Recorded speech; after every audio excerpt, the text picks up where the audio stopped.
Hello বন্ধুরা, তোমরা সবাই কেমন আছো? আশা করছি খুব ভালো আছো আর সুস্থ আছো, আর এইভাবেই সবসময় ভালো থেকো। তো নতুন ভিডিওর সাথে আমি আবারও চলে এসেছি তোমাদের সামনে মলির পাকঘরে। তো আমার ভিডিওগুলো কিন্তু পুরো দেখতে থেকো। তো আজকে করব 2 কেজি ওজনের, মানে বেশ বড় সাইজের একটা ভোলা ভেটকি সর্ষে বাটা দিয়ে ঝোল। তো তার জন্য দেখো প্রথমেই মাছটাকে আমি কেটে ধুয়ে নুন আর হলুদ মাখিয়ে আধা ঘন্টার জন্য রেখে দিয়েছি। এর পাশাপাশি মশলাতে নিচ্ছি 2 চামচ কালো সর্ষে আর বেশ কয়েকটা কাঁচা লঙ্কা। একটু ঝালঝাল করে করব, ঝাল না হলে আবার কিন্তু অত ভালো লাগে না সর্ষে বাটায়। তো অল্প করে জল দিয়ে ধুয়ে পুরোটাকে সুন্দর করে একটা স্মুথ পেস্ট করে নেব। তো দেখো মিক্সিং জারের মধ্যে সর্ষে আর লঙ্কাটা দিয়ে পরিমাণ মতো দিচ্ছি লবণ আর হাফ চা চামচের মতো হলুদ দিয়ে এটাকে সুন্দর করে একটা পেস্ট বানিয়ে নেব। আর তোমরা যারা যারা এখনও সাবস্ক্রাইব করোনি আমার চ্যানেলটাকে, তারা অবশ্যই সাবস্ক্রাইব করে দিও, তাহলে আমার ভীষণ ভালো লাগবে। তো দেখো কড়াই গরম হয়ে গেছে, এর মধ্যে পরিমাণ মতো তেল দিয়ে দিচ্ছি। তো এবার মাছগুলোকে এক এক করে গরম তেলের মধ্যে ছেড়ে দেব। আর মাছটাকে কিন্তু সুন্দর করে একটু লাল লাল করে ভেজে নেব। আর মাছটা বিশ্বাস করো সচরাচর কিন্তু এরকম এত বড় সাইজের ভোলা ভেটকি পাওয়া যায় না। আর মাছটা কিন্তু খেতে কিন্তু খুব সুন্দর ছিল।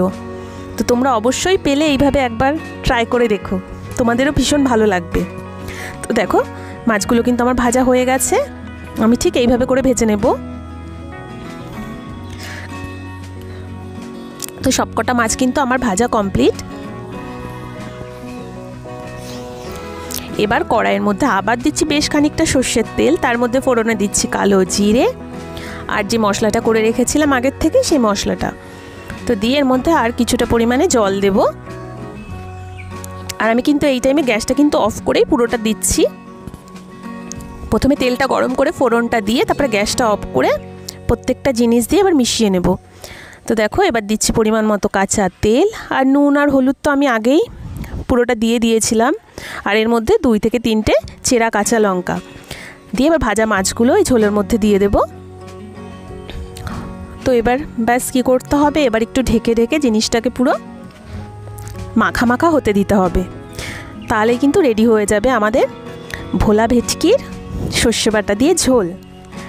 তো দেখো একবার আমি ঢেকে দিয়েছি, তো এটাকে আবারও ঢেকে দিচ্ছি। এইভাবে ঢেকে ঢেকে মোটামুটি 10-12 মিনিটের মতো এটাকে হতে দিতে হবে। তো দেখো এবার কিন্তু ঝোলটা অনেকটাই টেনে এসছে, আমি এরকমই কিন্তু ঝোলটা রাখবো।